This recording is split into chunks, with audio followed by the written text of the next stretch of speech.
And on first down, Burrow under pressure, down he goes! Guess who? Week 1 of the 2025 NFL season was supposed to be a fresh start for the Cleveland Browns. New quarterback, renewed optimism, home field. And for much of the game, it looked like they might finally kick things off with a statement win. But as the scoreboard showed a 17-16 final in favor of the Cincinnati Bengals, one truth remained impossible to ignore: Myles Garrett is still that guy. The 2025 NFL season began at Huntington Bank Field, where the Cleveland Browns hosted the Cincinnati Bengals. For most of the game, the Browns looked like the better team. The defense forced pressure, slowed Burrow's passing attack, and created chances to control the game. Yet, mistakes on offense erased all that effort. 2 costly turnovers from veteran quarterback Joe Flacco stalled drives and gifted momentum back to Cincinnati. Those errors proved too much to overcome, and Cleveland started its season in disappointment. But while the scoreboard delivered bad news, one player's performance stood tall above the loss. Myles Garrett reminded everyone why he is the Browns' foundation. From the first snap, Garrett was relentless. The defensive end finished his night with 5 total tackles, 3 quarterback hits, 5 pressures, and 2 sacks on Joe Burrow. His timing was perfect, his speed off the edge was sharp, and his energy never wavered. Each snap looked like a chance for Garrett to make something happen. Those 2 sacks against Burrow weren't ordinary plays, they were tone-setting moments. With each takedown, the Cleveland crowd roared, and the Bengals' offensive line looked rattled. By the end of the night, Garrett had boosted his career total against Burrow to 12 sacks in 9 matchups, proof of a rivalry where one defender clearly has the edge. Since entering the league, Garrett has been a model of consistency. Beginning in 2018, he has delivered double-digit sack seasons every single year. His peak production came in 2021 and 2022, when he hit 16 sacks in back-to-back campaigns. Now, in his 9th season, Garrett is showing that he has no plans of slowing down. Week 1 put him on track to continue that streak with authority. Even more impressive is Garrett's steady rise on the all-time sack list. Sunday's performance lifted his career total to 104.5, enough to tie him with Kevin Carter and Neil Smith for 53rd place in NFL history. That milestone is a reminder that Garrett is not only one of today's best, but also climbing into the company of legends. For the Browns, this game could have been a statement win. Cincinnati entered the night with questions about its offensive consistency and a history of early season struggles. The Bengals had dropped 2 straight season openers coming into 2025, including one against Cleveland in 2023. The Browns had the chance to extend that streak but let it slip away. Still, even in defeat, Garrett's performance shone as the clear silver lining. His relentless effort turned what could have been a forgettable night into a showcase of defensive dominance. The Browns' offense may have faltered, but their defensive leader reminded the league of his unique value. Without Garrett's disruption, the loss could have been far worse. Garrett's dominance carries extra weight considering his recent history with the franchise. Only a short time ago, he was vocal about considering a departure from Cleveland. Years of losing seasons, shaky offense, and wasted defensive effort left him frustrated. Fans wondered if they had seen the last of their superstar in brown and orange. But the Browns stepped up. Ahead of this season, the team secured Garrett with a massive contract extension, guaranteeing his future in Cleveland and signaling a commitment to build around him. The Rays changed Garrett's outlook, turning doubts into long-term stability. For the fans, it meant one thing: no matter what else happens, they have a generational star locked in. Sunday's performance proved why that extension mattered. Even in a game where his team's offense failed to deliver when needed, Garrett gave everything. He pushed, fought, and created opportunities that kept Cleveland within striking distance. That type of leadership cannot be bought cheaply. It has to be earned through years of play, and Garrett has done just that. On the other sideline, Cincinnati left with a win but not much comfort. The Bengals were far from dominant. Burrow looked uneasy under pressure, their offensive line cracked repeatedly, and their usually explosive offense never fully clicked. Without the Browns' mistakes, Cincinnati could have easily walked away 0-1 for the 3rd straight season. For Burrow, the constant presence of Garrett was a nightmare. Every time he dropped back, he had to adjust, hurry his release, or absorb a hit. Facing Garrett has become a familiar problem for him, and it continues to tilt games in Cleveland's favor, even when the Browns cannot capitalize. One of the most compelling stories in the AFC North is the personal battle between Garrett and Burrow. Garrett has faced plenty of quarterbacks, but against Burrow, he seems to reach another gear. 12 sacks in 9 games is not an accident, it's a pattern, and it highlights just how difficult life is for Cincinnati whenever Garrett is on the other side of the line. For fans, this duel has become a highlight of Browns-Bengals matchups. Each time these teams meet, the question isn't just about the final score, it's whether Burrow can finally escape Garrett's grip. So far, the defender continues to write his dominance into the rivalry's history. As Garrett enters the middle stretch of his career, legacy starts to matter. Every sack, every milestone, every performance like this pushes him closer to Hall of Fame conversations. In the hours after the game, reactions poured in. Browns fans were torn between anger at the loss and pride in Garrett's brilliance. Social media lit up with clips of his sacks, slow-motion replays of his hits, and graphics celebrating his move up the all-time list. Even rival fans admitted that Garrett's performance was something special. For Cleveland supporters, the message was clear. Their star defender is still at the top of his game, and for a franchise often weighed down by struggles, that kind of certainty means everything. The Browns don't have much time to focus on the loss. The season is long, and bigger tests are coming. The offense must correct its mistakes quickly, or else more wasted defensive efforts could follow. Joe Flacco needs sharper decision-making, and the playmakers around him must step up. But while questions linger on offense, one answer is already clear. Garrett will bring it every week. He's already in mid-season form. He's already disrupting quarterbacks. He's already chasing another double-digit sack year. The rest of the team has to match his standard. If they do, Cleveland can still make this season one to remember. Week 1 of the 2025 NFL season may not have ended in victory for the Browns, but it reminded the league of something vital. Myles Garrett is still a force of nature. He showed that he remains among the NFL's elite. Cleveland's offense has work to do. Their path forward depends on fixing turnovers and finding rhythm, but their defense, led by Garrett, is already ready for the challenge. He isn't just chasing numbers, he's chasing greatness. The league has been warned, Garrett is coming, and this story, it's just getting started. I actually watch to see who he goes and celebrates with. Because what did I do? I looked for my offensive lineman every time. I went down and celebrated in the end zone with my teammates every time. I wanted everyone to feel like they were part of the success. I told the linemen, we're all running to the end zone and we're celebrating as a team. Because I think that's way more intimidating than a quarterback doing his six-shooter guns and pointing up in the crowd and doing all that other bullshit that's very self-promotional, but it's not about winning. Tom Brady has shocked the NFL. His new comments about quarterbacks have fans, players, and reporters all talking. Some say he was aiming at Shedeur Sanders, but this story is bigger than one player. It's about respect, style, and what football should look like today. Tom Brady is a 7-time Super Bowl champion, a Hall of Fame lock, and for years, the face of the NFL. But his recent remarks turned him into the center of controversy. In an interview with Chris Collinsworth, Brady was asked how he judges quarterbacks. His answer caught everyone's attention. Brady explained that he values quarterbacks who celebrate with teammates instead of showing off. He said that kind of behavior shows respect for the players who made the touchdown possible. To him, celebrating with linemen was always more powerful than flashy solo moves. He never mentioned Shedeur Sanders, but the connection was clear. Sanders, son of Dion, Coach Prime Sanders, is known for his bold wrist flex celebration. To some, Brady's comments sounded like an old-school critique of today's players.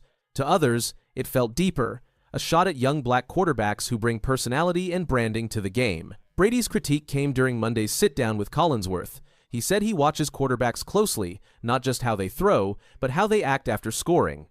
When a quarterback throws a touchdown pass, I actually watch to see who he goes and celebrates with. I looked for my offensive lineman every time, he said. That was a clear message about teamwork. But Brady didn't stop there. He mocked the flashy celebrations common in today's NFL. A quarterback doing his six-shooter guns and pointing up in the crowd and doing all that other bull's tea, that's very self-promotional, he said. Many fans immediately pointed to Shedeur Sanders, the Cleveland Browns rookie. Sanders has built a bold image. His two legendary brand, his draft party in Texas, and his on-field swagger all show confidence. Brady's choice of words made it sound personal. Brady's approach fit his career. He was known for controlled celebrations and a laser focus on the team. But football has changed. Players like Sanders connect with fans through expression. Shedeur Sanders isn't just any rookie. At 23, he entered the NFL with enormous expectations, thanks to his father, Deion Sanders, and his standout college career. He also brought a level of confidence that not everyone appreciated. Sanders skipped the 2025 NFL draft ceremony in Green Bay, choosing instead to host his own party in Canton, Texas.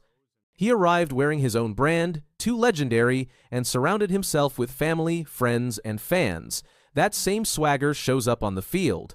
His watch flex has already become one of the most talked about celebrations in football. The Raiders, where Brady is now a minority owner, passed on Sanders multiple times before trading for Geno Smith. Sanders eventually fell to the Browns in the 5th round, pick 144. Some wonder if Brady's preference for team-first quarterbacks influenced those decisions. Now Sanders enters the NFL as the Browns' third-string quarterback, behind Joe Flacco and Dillon Gabriel. His playing time might be limited, but his presence is impossible to ignore. For fans, Sanders represents a new kind of quarterback, flashy, confident, and unafraid to stand out. For Brady, that style seems to cross the line. The reaction to Brady's comments was swift. Many fans accused him of targeting black quarterbacks who use celebrations to express themselves. Analysts brought up not only Shedeur Sanders but also Deshaun Watson and others known for their showmanship. Critics argued Brady's words carried a double standard. White quarterbacks who celebrated with energy were often praised as fiery leaders, but when black quarterbacks celebrated with flair, they were called selfish. This pattern has existed for decades across sports, from Cam Newton's dab dance to Colin Kaepernick's protest. Brady may have intended to emphasize teamwork, but mocking these gestures came across as dismissive. Social media debates exploded. Some fans defended Brady, saying he was promoting a team-first attitude. Others accused him of being out of touch with a new generation of players. The controversy shows how celebrations aren't just about football, they're about identity. For many black quarterbacks, they are a way to show pride and connect with fans. By criticizing them, Brady walked into a much larger debate than he may have expected. Brady's comments struck a nerve because they tie into a bigger issue in the NFL: how black quarterbacks are judged. For years, they faced more scrutiny than their white counterparts. Critics often question their leadership, their style, and their celebrations. The history is clear. Cam Newton's dances drew outrage. Colin Kaepernick's protests nearly ended his career. Meanwhile, white quarterbacks who showed emotion, like Brett Favre celebrating wildly, were often praised as fierce competitors. This double standard explains why Brady's words stung. By mocking flashy celebrations, he seemed to reinforce the idea that black quarterbacks must tone down their individuality to be accepted. His point about teamwork may have been valid, but framing it around self-promotion echoed criticisms long aimed at black athletes. It's not just about football. It's about culture, race, and how players are allowed to express themselves. Brady's critique came just as Shedeur Sanders was settling into his role with the Cleveland Browns. The team named him the third-string quarterback behind Joe Flacco and Dillon Gabriel. But that wasn't the only drama in Cleveland. The Browns also shook up their backfield. Running back Pierre Strong Jr. was waived and moved to injured reserve. That leaves Jerome Ford, Dylan Sampson, and Raheem Sanders as the main options. Ford is expected to take the lead after rushing for 565 yards and 3 touchdowns last season. Meanwhile, second-round pick Quinshon Judkins remains unsigned after his arrest in a domestic violence case. The NFLPA is still investigating, and he could face suspension. That uncertainty puts even more pressure on Ford to carry the load. For Shedeur Sanders, the roster chaos adds to the spotlight. As the Browns work through changes, fans are watching how he handles his role. And now, after Brady's remarks, every move Sanders makes on the field and every celebration will be under the microscope. Tom Brady has always been praised for leadership, focus, and winning. As a legend, his words carry weight. In this case, they reignited conversations about race, respect, and freedom of expression in sports. The NFL has taken steps toward inclusivity, but moments like this show how fragile that progress remains. Brady may see himself as teaching lessons about teamwork, yet many hear his words as dismissive of a new generation of players. What started as a critique of touchdown celebrations has become a larger cultural debate. By calling certain gestures self-promotional, Brady was seen as taking aim at Shedeur Sanders and others who celebrate with style. The backlash has been strong. Fans, players, and analysts argue this is no longer just about football, it's about identity and equality. Celebrations are more than showboating. They're a way for athletes to connect with fans, honor their journey, and challenge stereotypes. Brady's remarks, whether intentional or not, tapped into a history of double standards in the NFL. Now, the conversation is less about touchdowns and more about respect. The questions remain: will this affect Brady's legacy, or will the storm pass? And for Sanders, will he answer with his play, his personality, or both?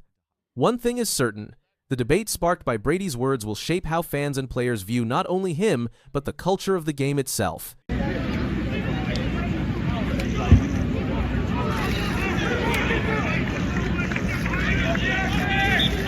What happens when a quarterback breaks over 100 school records in 2 years, but somehow becomes the most hated player in the NFL before even taking a real snap? Welcome to the Shedeur Sanders story, where facts don't seem to matter and the media has completely lost its mind.